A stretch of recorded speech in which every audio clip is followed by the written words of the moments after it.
how do we understand the customer? And that should present itself from what we've seen historically, and also, how they present themselves in the moment, right? Like exactly like you said, is someone really traveling out of the country at the moment? Like, should we expect that for them to be in Eastern Europe? Or have we ever seen that before? Or is there just larger populations of fraud attempts that we're seeing from that region? Like, all of these things can be very informative for how you want to assess any given order. Now, one thing we wanted to make sure to understand is like, I'll definitely talk in the next couple of slides about like a fraud prevention standpoint, like what we can learn, but there's definitely things like our marketing arms can help tell us about, our customers and how we can serve them better. I know, Brent, you had talked about, personal experiences and, social interactions you had with respect to customer support. Can you kind of walk us through some of the bullets here and, your experiences and insights? Yeah, so I know specifically Delta Airlines has been really good at monitoring their social channels. And before the pandemic, you could easily just direct message them on Twitter and say, "Hey, I'm having this issue here." Or in the case of a store owner, there are a lot of customers that if they're having an issue on checkout, the first thing they may do is go to your Twitter feed and they just blast out, "I'm on XYZ store. Look at, I'm stuck in the checkout. It's just give me, this is like the worst experience in my life. I'm going somewhere else," right? Yep. The good merchants are monitoring that feed, and they are responding to those clients and helping them right away. The ones that kind of let you go, and I won't give the example because I actually really like the brand, but it was a running shoe brand. And it's like, "Oh man, there's something wrong. Hey, can you guys help me?" And nobody ever responded to that tweet. So Mm, it's like, if you think of your social media as just outbound, you are looking at your social media wrong. That is a channel that people will try to would like to talk to you back on. And I think as a merchant, if your goal is to communicate with your clients through this outbound channel, get ready to also take it in. Just like you'd always respond to an email, you'd pick up the phone. yeah. Or if you're at a retail store, somebody walks into your store, you're not going to ignore them. Think of all those channels as being the same. And if you can't, if you can't respond to them, for example, I do post a lot of things on Instagram, but I'm always not good at responding to people on Instagram. And this is just for fun, but Yeah. sometimes I go back and say, "Oh, well, somebody asked me a question 2 weeks ago on Instagram. Oh crap, I forgot to answer them." So that's just an example. If you're not monitoring and your goal is to communicate and you're not, that actually brings down that whole experience for the client on that one small channel, but could impact the entire journey that they have in that store. Yeah, absolutely. And it gives you a nice opportunity because, that may be the one time that your customer actually reaches out to you for support. Unfortunately, it's, when they're actually in some distress or needing assistance. But again, if you can provide a good experience through that, that's a really good way to kind of build that customer loyalty and say like, "Hey, I actually started in a bad spot and you really turned that around for me." Like, those are things that definitely tend to resonate and stick with customers long term. Excellent. Yeah, so I think the next thing you have on the list is kind of testing your campaigns. So in terms of if you go back and look at what you're doing with email, like everybody has been doing email for a long time now, and they like to test how's my click through, what am I getting out of that? Uh, you need to do the same thing with your social media. You should be looking at every single aspect of your campaign and figuring out, is this successful in what we're doing? And trying things that increase the conversion rate of whatever that campaign is. The ultimate goal of your campaign is to increase your customers to increase sales, right? Mm-hmm. So if you're again just out there blindly tweeting or blindly putting out Instagram posts or whatever the channel is, and you're never testing it, you never know if you're successful at it. And you Yep. never really know if something's not working. you want to know if something's not working and then you want to kind of turn it to how it can work. So it's a pretty simple approach, but I think a lot of people are seeing this as more of a monolithic approach to say email and seeing how well email does, but we need to think about it as a holistic approach to all the channels you have in terms of communications in marketing. Yeah, absolutely. Yeah, it can't just be like the outbound, like sending the initial message is like the success metric of like, hey, we sent 10 million of these things. It's like, sure, we did, but like, again, how do we measure the success of those like 10 million cents? It's a great way to assess things. Yeah, so the next thing I have on that list there is getting your client email. So you do want to know who your client is. And again, when it comes back to security, the more you know your client, the more secure you as a merchant feel when you're selling to that client. And the more opportunities you have to interact with that client. So as a merchant, you do want to get information to follow up. So this is not, there's a two-pronged approach to this. Number one, you would like to have their email so you could market to them again.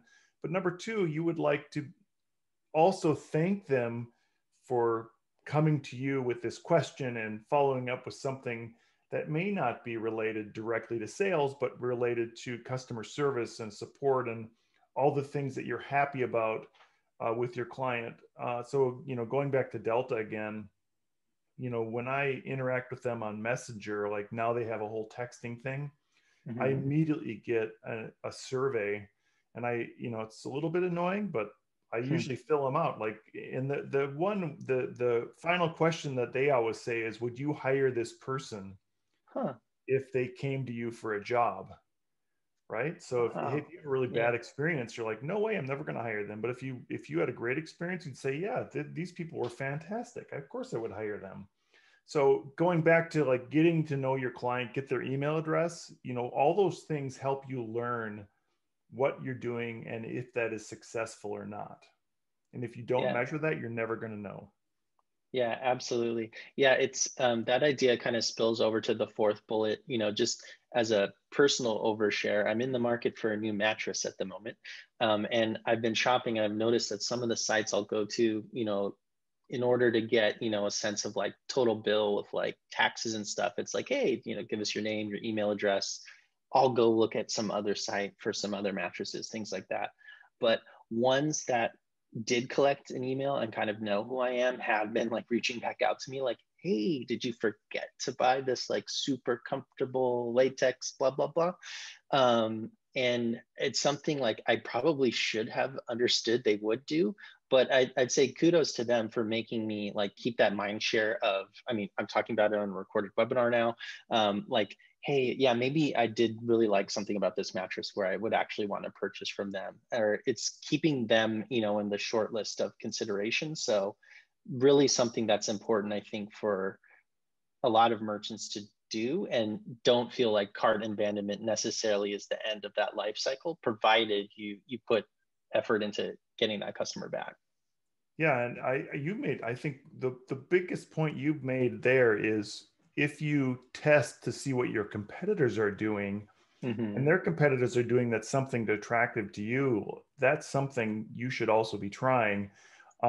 So definitely, I've been on sites where I put something in my cart or I viewed something, and then I start getting emails, and retargeting is the best one. Like, oh, I looked at the Adobe site, and now all of a sudden I'm getting slammed with Adobe ads in every single place I go. I mean, that's one thing, but a cart abandonment is when you're looking at a specific product and they either ask you, did you forget? Like, hey, forget about this, or sometimes they even come back and say, hey, by the way, we noticed that you left this in your cart 5 days ago. Here's 10% off if you'd like to come and get it today. So the downside, of course, to that is, hey, people may just go in and wait for the 10% off, which is probably less likely, but the goal is that you're following up. The ones that never follow up are the ones you forget about, the ones you don't go back to. And there's a balance too with how much you want to follow up with them, but you do want to make sure that you are attaching, or you are kind of helping the customer along to complete that journey. I think the worst thing you could do then would be is if they bought that product and they, for whatever reason, went back and had the same product in the cart again, and then all of a sudden you start getting emails that said, "Hey, don't you want to buy this product?" When you've already bought it. So, having a good AI behind that cart abandonment is really important. Yep, good to dedupe those. And then I know, I must admit, I'm a little Hotjar ignorant, but I know, Brent, you said this might be something that could also drive insights for merchants.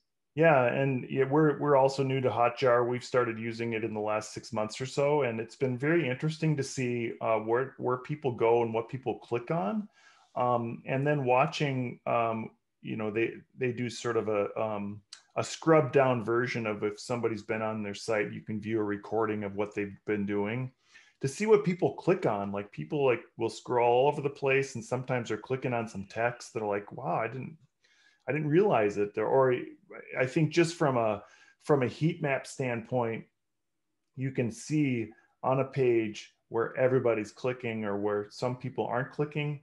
And that gives you a good idea that, hey, this is popular or this isn't popular. And a lot of people will go right to the bottom, right to your footer, and they'll click on something there. Yeah. So that you can get a lot of insights. And I think that's learning from your customer how they're viewing their site is the most important thing you can do as a merchant, because you can't necessarily see them walking into your store and not looking at that end cap and walking right through and doing something else. The only way you can see it is by kind of looking at what they're doing on their site at that time, and then taking that back, tweaking it, trying, A/B testing or whatever you want to do to get people to click on the things you would like them to get on. So Hotjar is just another tool that helps to get there. And there's Crazy Egg. There's a number of tools that work in that capacity. But for a marketer, this is something that you can do now that doesn't add any overhead to your site, or very little overhead, that helps you understand your customer journey. And I think right now, because we're going to see so much more traffic, you're going to get a really good indication what a lot of people are going to do on your site. So, something like that would be something you could add without a lot of impact. Yeah, and I'm gonna just tease that into the next couple of slides. I love that idea of like the anecdote of like, you think traditional loss prevention, or, working in a store and being able to see, where people flow within the store.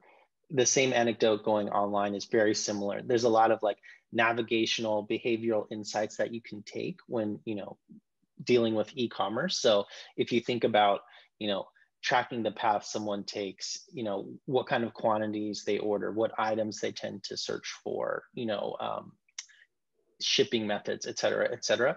All of these can be very informative for assessing fraud as well. So we can learn how to, market better to our legitimate customers, but also keep, fraudsters out from a similar exercise, right? So a way we like to talk about this at SIFT is we have like a SIFT score. So we kind of use the stoplight convention here. You're like green, good, red, bad, 0, good, 100 is on the higher end. But again, as a customer is going through the user journey, having an understanding of what's happening there can change your assessment in real time when you leverage a technology like machine learning.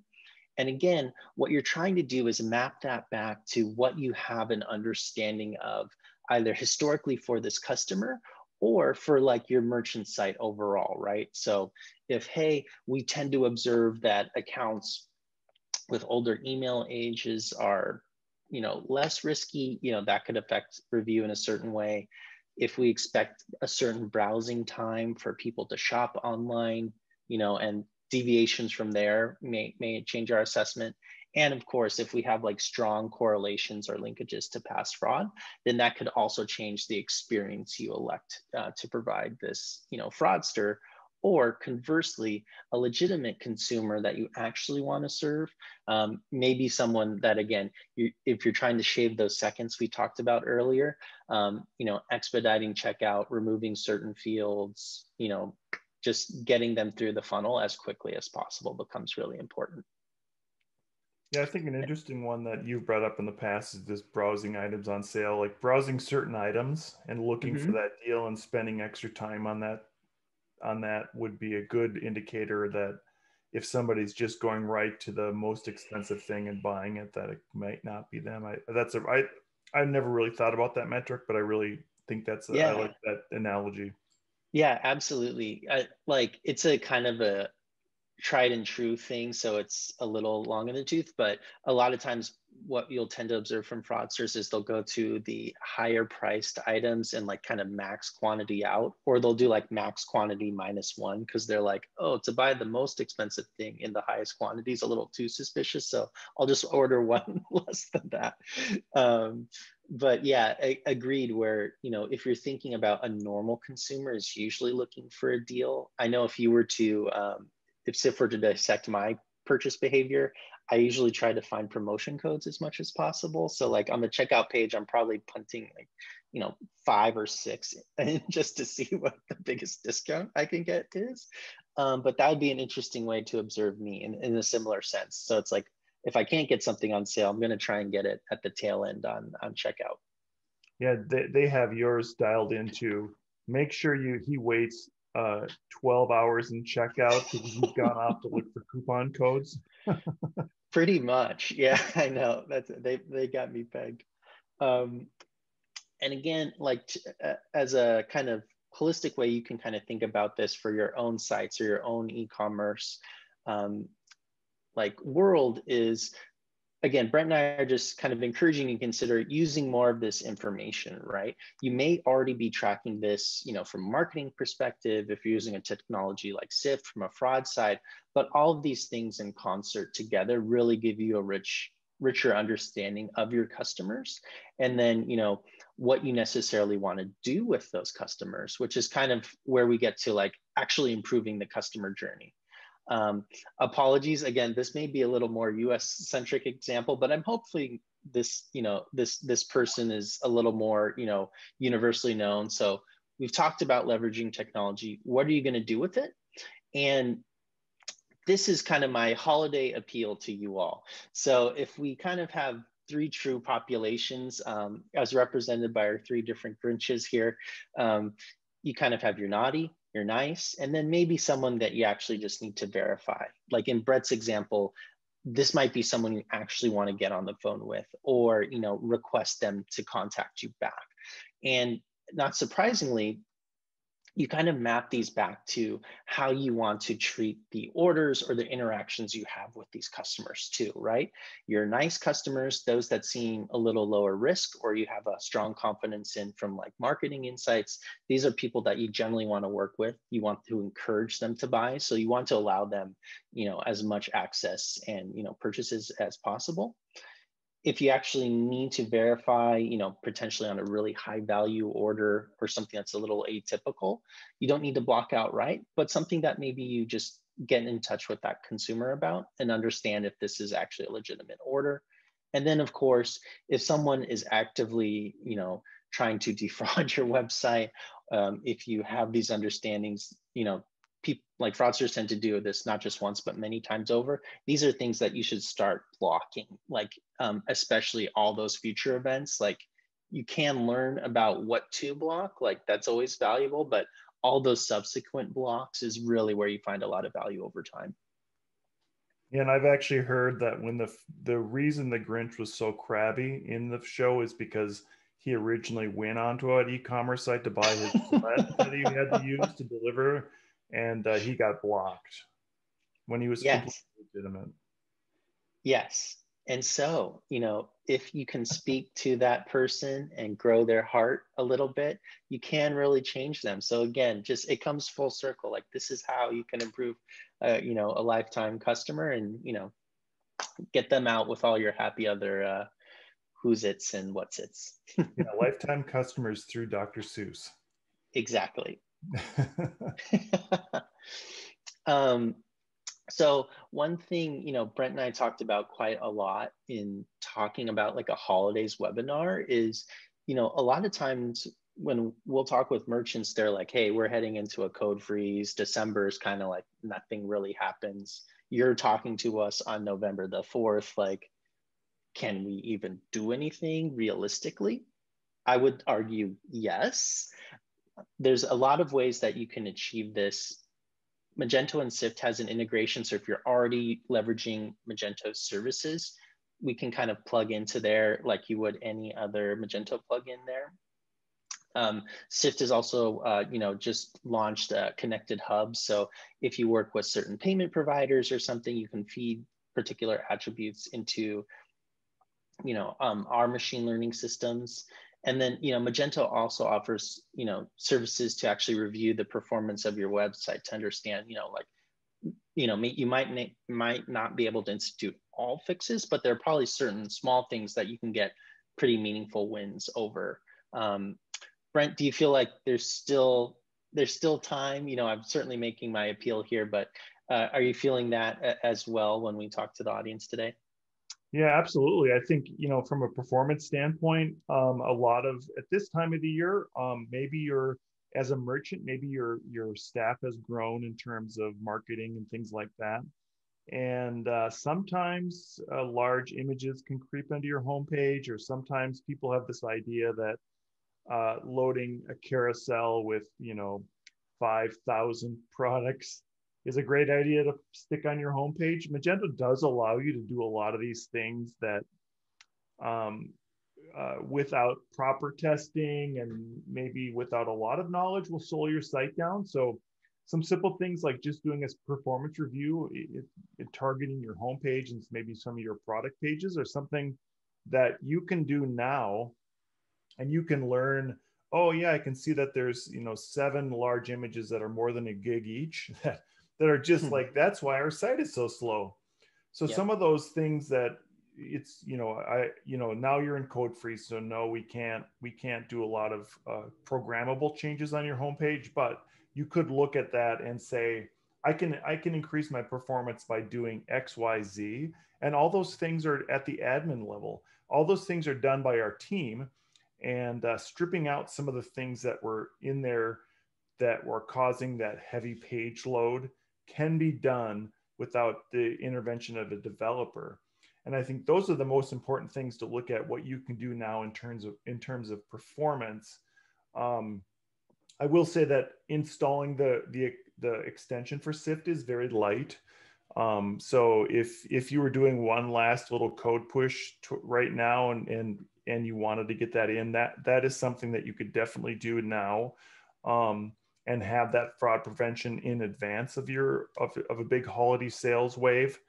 But the little things like just looking at your performance, your site, using some simple tools that are out there online. If you have some back end tools, you can dive into those a little bit. But the big things are, what is your team doing and how are they doing it? The other thing would be adding, a lot of things on your navigation that now is a holiday and it's confusing people. So going back to the Hotjar item, looking at people clicking on a lot and then focusing on those pieces now are some of those last minute things that you can do to help you as a merchant have better experience for the end users. Yeah, absolutely. I think what I generally encourage people to do is, like, in my work life, I always have this phrasing of like, do yourself a kindness. There probably is a lot of stuff like a full stack, like SIFT integration, like truthfully, like probably wouldn't happen before the end of the year this year. But there's still ways, in working with Magento, that plugin, you could certainly get out the door. Things like that. Don't like close your off to like all possibilities. Like, just explore, see what the actual like realistic timelines are. And if you can work with that and budget appropriately, get resources, then like by all means, like help yourself out.